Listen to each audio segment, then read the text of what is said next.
किसी को बताई नहीं है। मेरी बीवी को पता नहीं मेरी इनकम कितनी, किसी को नहीं पता, क्योंकि लोग जब इनकम से आते हैं ना तो सीधी तुलना करना चालू कर देते हैं, मेरी भी इतनी इनकम आएगी। इनकम के प्रोसीजर को नहीं समझते, वो तुलना करते हैं इतनी आनी चाहिए, फिर जल्दी भाग जाते हैं क्योंकि उसको आते हुए बहुत लेट लगता है। फिर भी आप पूछ रहे हो, कुछ पूछता तो मैं बताता हूं। मैंने कहा यार भाई देखो, हम इंटरनेशनल भिखारी हैं। हम रोज कहते हैं दे दाता के नाम तुझको अल्लाह रखे। हमारी टीम में 1,80,00,000 लोग हैं। कितने? बोलो ना, अरे बोलो ना, थोड़ा तेज बोलो ना। 1,80,00,000। 90% साले काम नहीं करते, 90% काम ही नहीं कर रहे। अगर आपकी भी 90% काम नहीं कर रहे तो एकदम ठीक ठाक चल रहे हो भाई साहब, कोई प्रॉब्लम है ही नहीं अभी तक। तो 10% यानी 20 लाख एक्टिव लोग हमारी टीम में हर महीने परचेजिंग करते हैं। 20 लाख लोग एक महीने का मुझे 1 रुपया दे, यानी दिन का 3.33 पैसा। 1 रुपया 20 लाख लोगों से एक महीने का मेरे पास आए तो मेरी इनकम कितनी होनी चाहिए?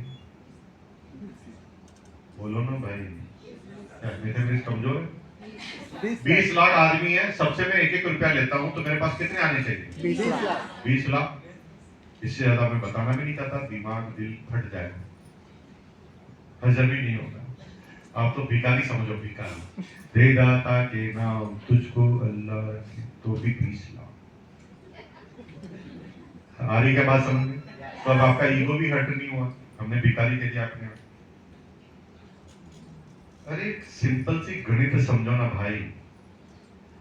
हमने रोटी पे टोल टैक्स लगा दिया, दाल पे टोल टैक्स लगा दिया, अचार पे टोल टैक्स लगा दिया, और वो मार्केट से तो पहले भी लाता था, उससे शुद्ध लाता है, पवित्र लाता है, और अपने जीवन के जितने भी मेडिकल के बिल है वो खत्म करने के बाद भी उनकी जगह वो पैसा हमारे पास आता है, क्योंकि 26 साल पहले हम निकले थे प्रचार करने के लिए। आज तुम प्रचार करने के लिए निकलोगे तो तुम्हारे बच्चे कहां जाएंगे आप डिसाइड करो। खैर, इनकम भी आ गई, सब हो गई, उससे कोई फर्क नहीं पड़ता। मैंने काम चालू किया था तो सेम प्रोसीजर जो आपका था मेरा भी है, मेरे से कोई समझता नहीं था। आपसे सब समझ रहे? No. सबसे यही तो है इंटरनेशनल। Yes. कि साला हम तो समझ गए, हमारे से कोई समझ ही नहीं रहा। Yes. तो हमें भी समझाना नहीं आता था, नए नए जोश में थे। ज्वाइन करके मैंने कहा सबको ज्वाइन करा देंगे। तो मैं अपने दोस्तों के पास गया तो दोस्तों ने इंटरनेशनल बहाने बताए। मैंने जाते कहा करोड़पति बन जाओगे, तो दोस्तों ने कहा कितने साल लगेंगे? मैंने कहा 5 साल लगेंगे। तो पहले तू बन के बता। मना कर दिया। फिर जब कोई नहीं माना तो हम अपने रिश्तेदारों के पास गए। रिश्तेदार मतलब हमारी सिस्टर, हमारे जीजा जी, साले साहब। मैंने कहा इनको तो हम जबरदस्ती ज्वाइन करवा ही लेंगे, फिर तो हमारा बस चलता है। मैंने कहा 5 करोड़पति बन जाओगे। जाते ही प्लान में कुछ आता नहीं था, यूं ही बोलता था करोड़पति बन जाओ। तो उसने कहा कितने साल लगेंगे? रिश्तेदारों ने कहा कितने साल लगेंगे? मैंने कहा 5 साल लगेंगे। तो रिश्तेदारों ने कहा ठीक है, फिर तू किट यहीं रख के जा, 5 साल बाद 1 करोड़ में से किट के पैसे काट के पैसे लौटा देना। हमारी 7 किटें चले गई, सबका पैसा जेब से। और मैंने कहा ये क्या व्यापार चालू कर दिया, पूरे साल पूरे महीने का बजट ही बिगाड़ दिया मैंने।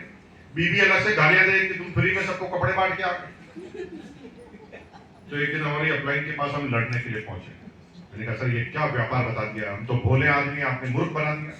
हमारे से तो कोई बोला है तो कोई मूर्ख बनता ही। तो उसने कहा क्या बताता? मैंने कहा करोड़पति बन जाएंगे। मैंने कहा ऐसे थोड़ी बताते प्लान।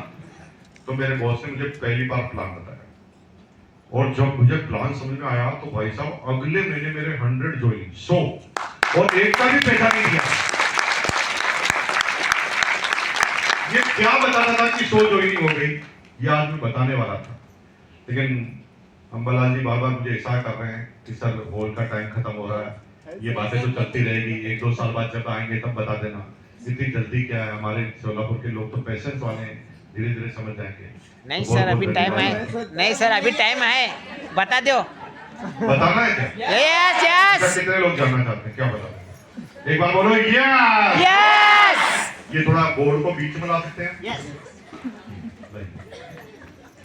हम क्या बताते थे बोर्ड पर कि सामने वाला